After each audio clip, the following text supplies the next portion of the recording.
Why does Nike not sell concrete trainers? Because we wouldn't buy them. Orsola De Castro, founder and global creative director of Fashion Revolution, encourages you to think about your consumer buying power. She's joining us now to discuss some of the problems surrounding fast fashion, but also offer up a vision for better practice in the industry. Product design and development can be driven by consumer needs and wants. What can you do to demand and affect change? Hi, everybody. I don't know if I'm ready to go. Perfect. So I'm going to talk to you a little bit about Fashion Revolution, which is a global campaign. We are now present in 92 countries all over the world. And we talk about the impact of the fashion industry on our lives and our planet. So a little bit about me. I used to be a fashion designer. I worked with the British Fashion Council, creating an area that hosted other sustainable fashion designers. And then in 2013, together with my other founder, Carrie, we started Fashion Revolution because of this that you see on your screen. I don't know if you know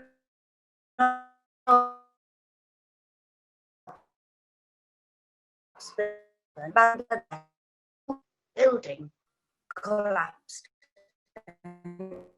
Inside, there were several factories producing for some of the most well-known fashion brands in the world.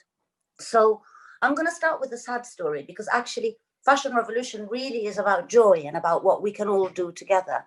But it did start with this. And so I want you to take a few minutes just to put yourself inside the lives of those people that are making our clothes and their families. So before the factory collapsed, the garment workers that were working there could see that there were cracks in the walls, could see that the situation was unsafe, and they felt uncomfortable. They went to their managers and their superiors and they expressed their fear. Some of them were sent home, but they were then quickly recalled back to work. As they made clothes, while they felt were still being packed by another section of the factory and sent out.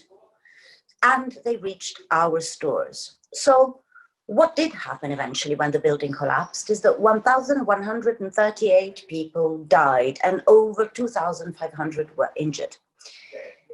Because the fashion industry is made up particularly of young women, the workers, 90% of the people that died were young girls aged around 24. And they knew that something was wrong, and they were not allowed, they were not heard, and they were not allowed to express their opinion. Next slide. So if there had been more transparency, and we'll talk a little bit about transparency as well, in the fashion industry, this potentially wouldn't have happened. The brands that were making inside that factory didn't even know that they were using that factory to make their clothes, because this is the way that the fashion industry works. It's not so simple. It doesn't mean that you buy something, say, from Primark or from H&M, and automatically you would know who made those clothes and from what materials. Because the world of fashion, and particularly fast fashion, relies on huge quantities of clothing being shifted from one factory to the store and all throughout the supply chain, it's very difficult to follow on that supply chain. And the Rana Plaza disaster was one of those terrible examples, because when the building collapsed, very few brands actually knew that they were working in that factory. So it took a really long time before the brands could put their hands up and say, yes, that was my factory, I am responsible, I can help the families of the bereaved. It took a really long time. And for Fashion Revolution, this really was the pivotal moment, the moment when we decided, no, we can't have clothes and not know who make them. We can't have clothes that endanger the lives of the people who make them. We can't, just because we want to buy cheap clothing, endanger the lives of others and the lives of our planet. Next slide. So when we started campaigning in 2014, on the year anniversary of the Rana Plaza disaster, we decided to ask everybody a really simple question. This question is, who made my clothes? So surely people should know who makes their clothes, and brands should be able to provide that information to their customers, but nobody does. So we asked the simplest questions because we knew that it was going to be really, really difficult to answer. And this is what, in many ways, was the success of our campaign. The hashtag "Who Made My Clothes" has now been used millions of times all over the world because people are becoming increasingly curious. People want to know the impact of the fashion industry on our planet and on our lives, and what we as consumers can do to change that. Next slide. So actually the next 3 slides can go really quickly to show that when we start paying, we have all of these cities whom you probably don't know because it was 7 years ago. Anyway, this was a famous model called Amber Valletta, and we had Stella McCartney taking part, and all of these people that you see made up this millions of people who really wanted to know who made my clothes. Next slide. This was really, really important, because what happened is that just at the same time as we were asking who made my clothes, the people who make our clothes stood up and wanted to be a part of the conversation. And they started using the hashtag "I made your clothes," which showed to us that it's not just the people who buy clothes that want to know who make them. The people who make them also part of the conversation. They want to show with pride clothes that they markets. So this really showed us from a point of view that there, anyway, the importance of being able to show the faces of the people who make our clothes is what changed everything. Because, so I want you to think a little bit about your, think a little bit about your clothes, because there's a lot of thought that goes into food when we buy food. I'm sure that your parents look at the ingredients. Does this contain colorants? Does this food contain, lactose, or are we allergic to this? There's a lot of care that goes into understanding the ingredients of what we eat.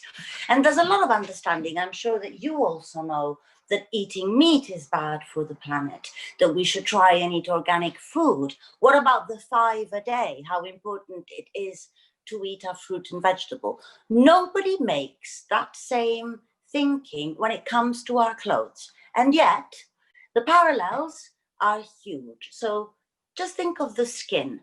The skin is the second most absorbing organ in our body, just after the stomach. And every time we wear clothes, our skin absorbs their properties, the ingredients. Every time we wash our clothes, and I could hear a little bit from the session before that you've had a really good, interesting talk on what happens when we wash our clothes and microfiber shedding and so on and so forth.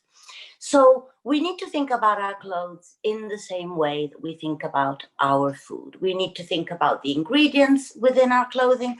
We need to think about the processes that go into making our clothes, just in the same way as we would think of a life of an animal before we eat them, or the vegetable that are organically or not organically grown. Next slide. There are 3 things that are important to remember when we think about our clothes. And the first is the social impact. So how are the people who make our clothes treated? The brands, the big brands in the world who have hundreds and hundreds and hundreds of people employed, how are they treating the people that are making the products that we all buy? And this is probably a little bit hard, our Fashion Revolution Manifesto, probably a little bit difficult, but we set out very clearly what we want the fashion industry to do. And we want, our first point, fashion to provide dignified work from conception to creation to catwalk, not to enslave, endanger, exploit, overwork, abuse, or discriminate against everyone. We want fashion to liberate the worker and the wearer and ensure that everyone is empowered to stand up for their rights. Next slide.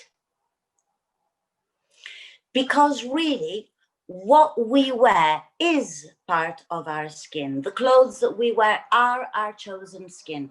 If you can imagine how many brands you know, how many brands can you name? Probably 100, which means that you understand their logo, you understand their concept, you know what they're selling, you know that you want one t-shirt over another t-shirt. Do you know as much, or are you just as interested in finding out what that t-shirt is made from? And when you choose for the perfect style, when you think, oh, that's the thing that will really, that's my party dress, that's my sports shirt, do you think about their impact on the planet, not just on how cool they're going to make you look? Next slide. Because, and I know you've heard this before, the fashion industry is one of the most polluting industries in the world. And I'm sure that you've heard about fast fashion, but it's basically the system that we have entered in the last few decades, where more and more clothing is being produced. For what reason, we don't really know, because we don't need that much clothing. Apparently, we're producing something like 150 billion garments every year, and there's only really 7.8 billion people. So we don't really need the amount of clothing that we are producing. We want it.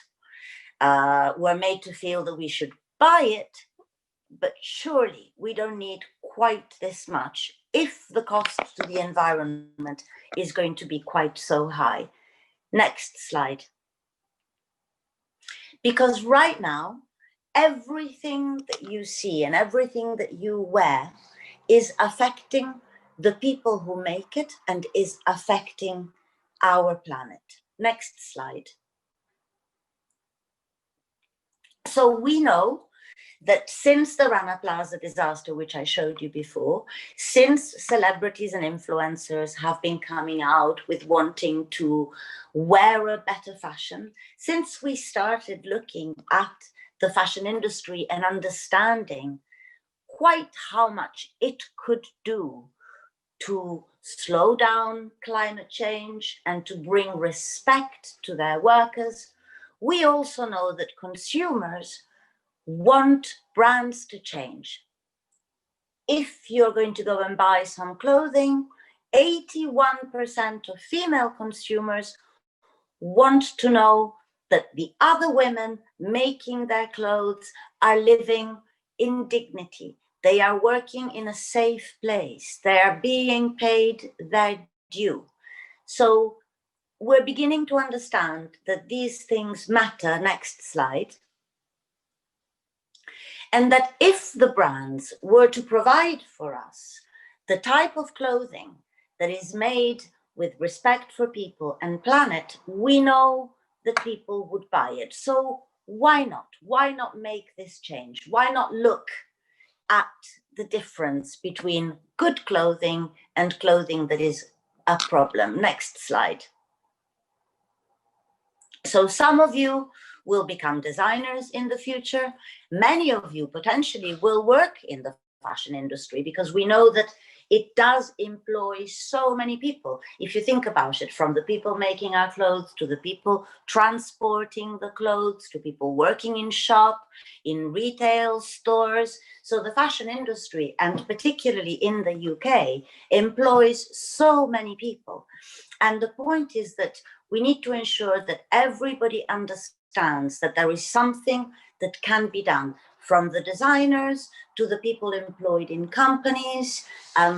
We can all join forces together and make sure that the fashion industry has a positive impact on the planet. Right now, the fashion industry is unregulated. What do I mean by unregulated? It means that it doesn't have certain rules that, for instance, we have with food, where we need to put the ingredients. We need to be able to see the ingredients because they will affect our health. But fashion also affects our health and the health of the planet.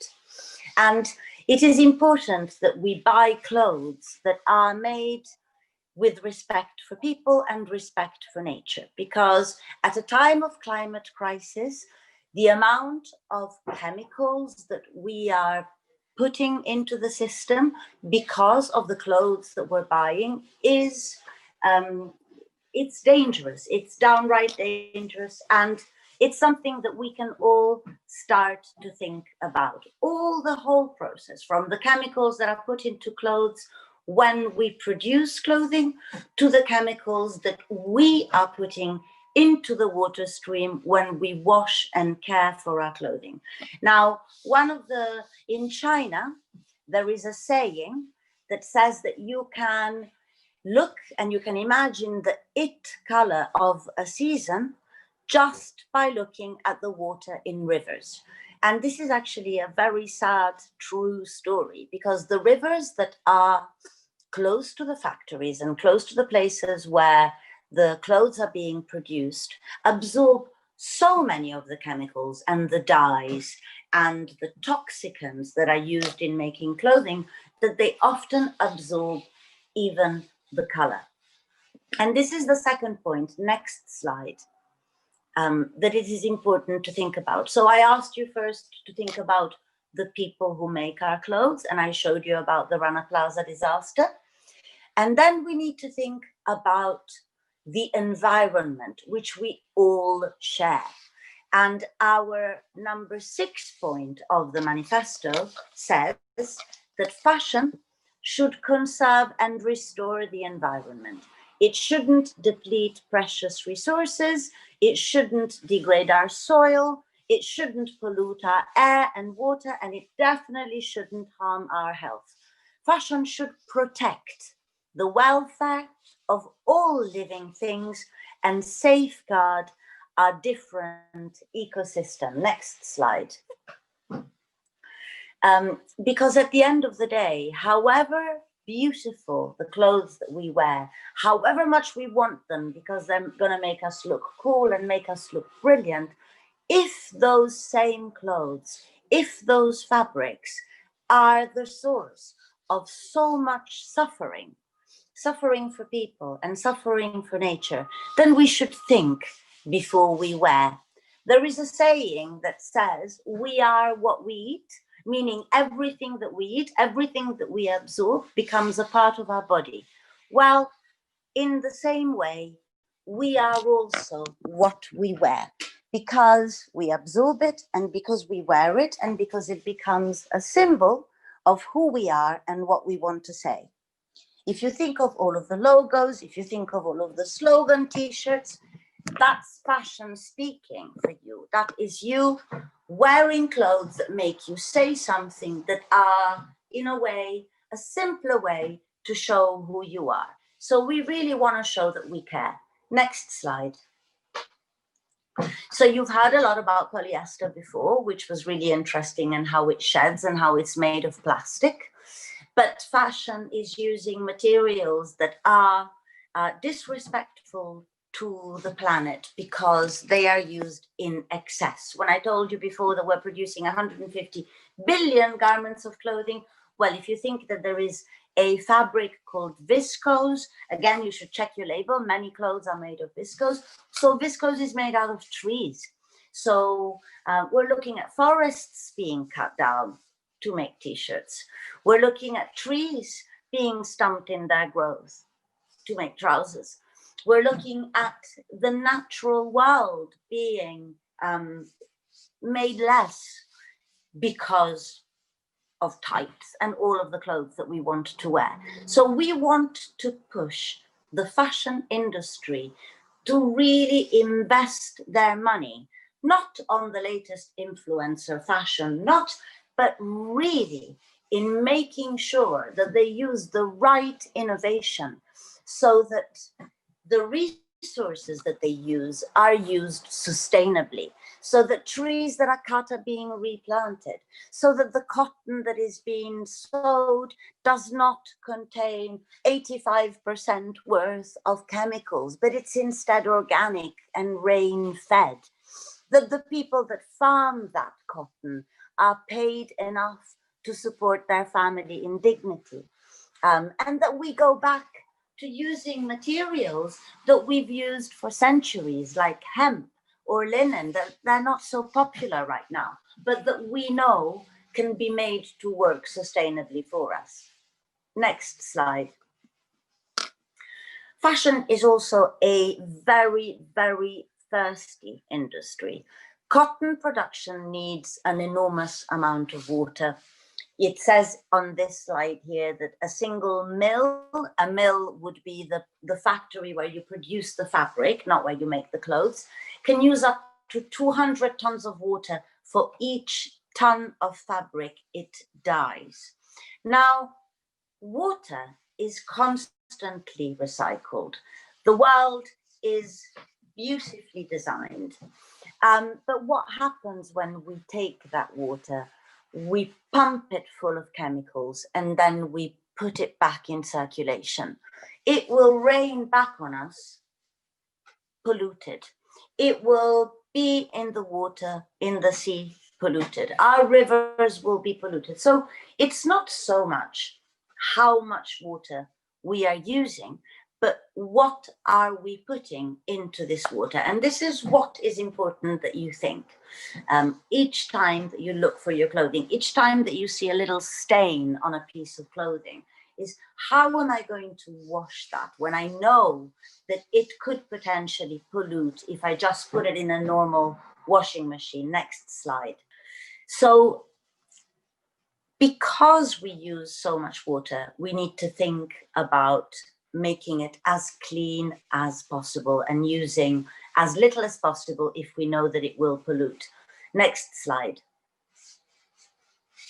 So this is about the microfiber. Actually, I'm going to skip through that because the session before was so great. So we can go quickly on to slide 25.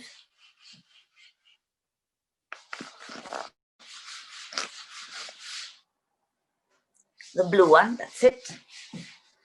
Goes back to what I was telling you before about the trees. So 100 million trees are logged every year to be turned into cellulose textile like viscose. Now we know what happens when we get rid of the trees, because we know how dangerous that is for the land, because the trees, their roots hold not just the nutrients, but also they stop landslides, they stop flooding.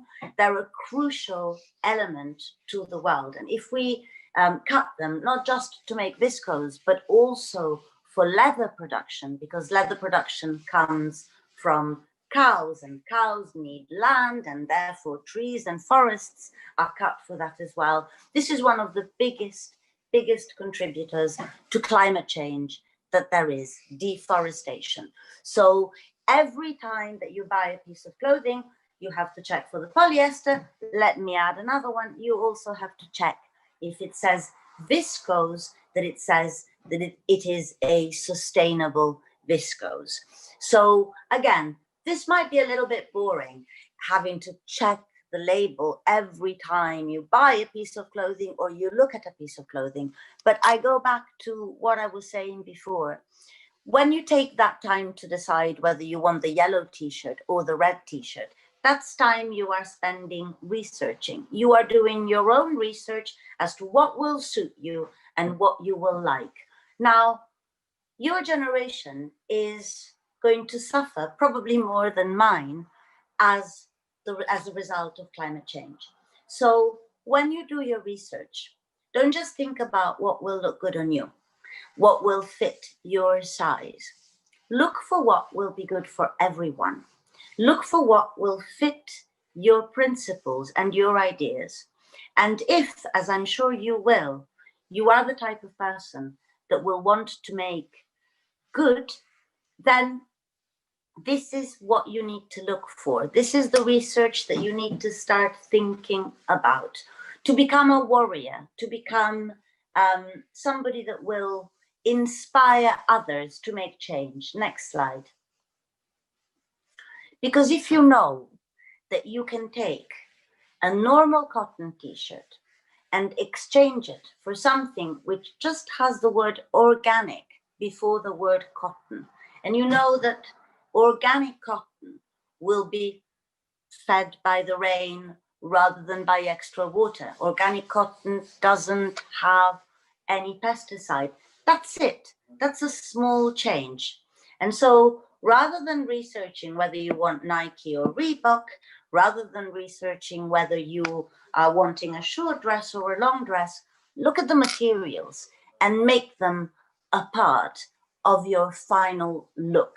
Be defined, be who you are, and look for the best materials. Next slide. So with Fashion Revolution, and as I told you before, the hashtag "Who Made My Clothes" was the biggest hashtag. It's been used millions of times. And so this is now the one that we've launched, which is "What's in My Clothes?" Precisely to make people think about these ingredients and how to care for them. Next slide. This is a really beautiful phrase, which was said by a friend of mine called Celine Siman, and she has a company called the Slow Factory. And if you're interested, if you know, even if just one or two of you listening today are interested, check them out. They're very, very cool on Instagram and really worth following. And above all, they do a lot of lessons online for people of all ages. And they really talk about the impact of the fashion industry. So I'm giving them a shout out, but because this is so true. You know, everything that we do comes back. So we have a choice. What we want to live onto this planet. Do we want to leave something which is positive or leave something which is negative? And the way that you care for your clothes, the way that you buy your clothes, it's part of this conversation. I want to buy clothes that I will keep for a long time. I want to care for them. Excuse me, 1 second.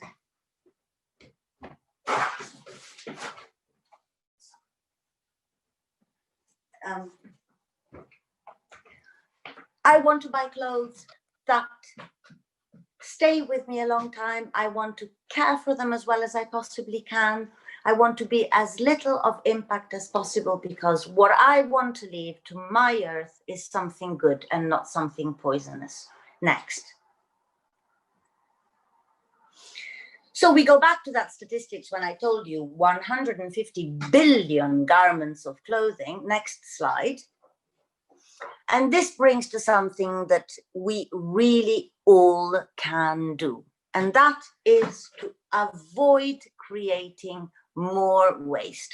And this is another point from the Fashion Revolution Manifesto, which says that fashion doesn't destroy or discard, but it redesigns and it recuperates in a circular way. Fashion should be repaired, reused, recycled, and upcycled. Our wardrobes and our landfill shouldn't overflow with clothes that we want, but we don't keep. So the truth is, and I come back to numbers, is that out of those 150 billion garments of clothing that we produce per year, 78% are thrown into landfill. The majority of the clothes that you see in a big high street store, the ones that aren't bought get thrown away. And by thrown away, we mean thrown away, except the word away doesn't exist in this case because of what we've heard before. The majority of these clothes are made with materials that won't biodegrade. So we can't throw them away. It means that everything, every sports t-shirt, every pair of sweatpants, every pair of sneakers that has ever been thrown is still on this planet. It's in the oceans, it's in landfill, it's in a little plastic burnt, bubble, whatever, but they're all still here. And this is because the clothes that we make aren't made with materials that are naturally biodegrading. Next slide. Here is the statistic that I was talking about before, and next slide. Every year, an estimated 300,000 tons of used clothing, that's secondhand clothing, that's about 150 million pounds worth in money, goes to landfill in the UK alone. Now, that is one truck full of clothes going into landfill every second. Just wrap your head around that. Imagine what that means for the planet. All of these clothes that we are throwing away because they're so cheap that we're not really thinking how many we're buying. And because we've become so busy that we don't really have many opportunities to mend them. So, next slide. This goes even more scary for returns. When you're buying something online and you don't like it and you send it back, you'd think, oh, the next person will like it and they will buy it instead. That's not what happens, unfortunately. Every time that we buy something online and we return it, it won't get back into the online store. It will most probably be dumped in a warehouse for quite a long time until it's going to be sent into landfill. And that's an image of a landfill. And, it is a huge, huge problem. Next slide. Because if we really were to wear our clothes more, we would really diminish their carbon footprint almost by half. So by wearing something twice as long, by keeping something twice as long, you are halving their impact. So this is really something that we all can do. You can swap and share with your friends. You can create opportunities. Actually, next slide. There are millions of ways that you can make your clothes last a long time, even if you're bored stiff of them. And that would be to share, to swap. You can arrange to bring them to your school, like you would do for school. Next slide. Like you would do for school uniforms, that you sell them and you buy them secondhand. You guys can take this matter into your own hands and create ways. You can do swapping clubs, you can do it physically, you can do it online, you can share with each other, or you can become a whiz at buying secondhand. Buying secondhand is really so much fun. Again, you can find the local vintage store, you can go on Depop, you can find other ways. But yeah, I know that, my youngest kids, for instance, they do this all the time. They buy something and then they sell it on. They buy something and then sell it to their friends or swap it with their friends. And this is a really intelligent way of making clothes last much, much longer. And technology really helps, because nowadays we have all of these apps that make it so easy. You just take a picture, put it into an app, there you go. Your story is on to another people, your t-shirt is telling another story on the body of somebody else. Next slide. And when it comes to fashion, secondhand clothing and the look of secondhand clothing is really, really popular at the moment. There's loads of designers that are doing so many interesting things when it comes to, I don't know whether you've heard the term upcycling, but it's a way of reusing clothes again and again and again by cutting and chopping and mending. And that looks really, really cool if you want to try. Otherwise, you can look for the young brands that will do it. But at the end of the day, the secondary market, which is secondhand clothing, these days is growing faster than fast fashion, 10 times faster than fast fashion. And over the next few years, it's going to be completely normal to have a huge chunk of our wardrobes made out of secondhand clothing. It's going to become easier and easier to find them, and it's going to become easier and easier to sell them. So my advice is to really tap into this resource and look at the clothes that you've already got in an active way and not in a passive way. And imagine your creativity and all of the things that you can do to the stuff that you already have. But what is most important, particularly for your generation, is to tell everybody else that this is what you're going to do. Because what we really need to do is we need to become the generation that will change the culture when it comes to the clothes that we wear. Now, every generation has a look. You know, in the 70s, it was flared jeans and crochet tops. Then in the 80s, we had punks first, and then we had the new romantics. And in the 90s, you had grunge. And then in the noughties, everybody was wearing velour and tracksuit pants. Guys, please, you should be the generation that wears clothes that are right, that are made from the right materials, that are the perfect red, not because that red is the right shade, but because that red was made using a vegetable dye, because that red was made thinking about the ocean in which it will inevitably end up with, because that red was made ensuring that the people that created that red were paid properly and were working in safe conditions. So next slide. This is a really famous quote from Coco Chanel. Coco Chanel was one of, I'm sure you know her, but she was really an important designer. And she said, fashion is not something that exists in dresses only. Fashion is in the sky, in the street. Fashion has to do with ideas, the way we live, what is happening. If Coco Chanel was alive now, I think that this quote would read a little different. She would probably say, fashion is not something that exists in dresses only. Fashion is pollution in our sky, the waste in our street. Fashion has to do with ideas, with the people who make our clothes, with the way that we live and our environment and what is happening to our culture. But basically, anyone that has ever worked in fashion or made clothes will tell you that we are responsible for the clothes that we choose. And we choose the clothes we wear because they suit us. So they say something about who we are. They're not just about covering up because it's cold. There's a way bigger story to the clothes that we wear. And there is a way bigger impact to the clothes that we scatter. It's not just the flawed robe or the messy bedroom in your house.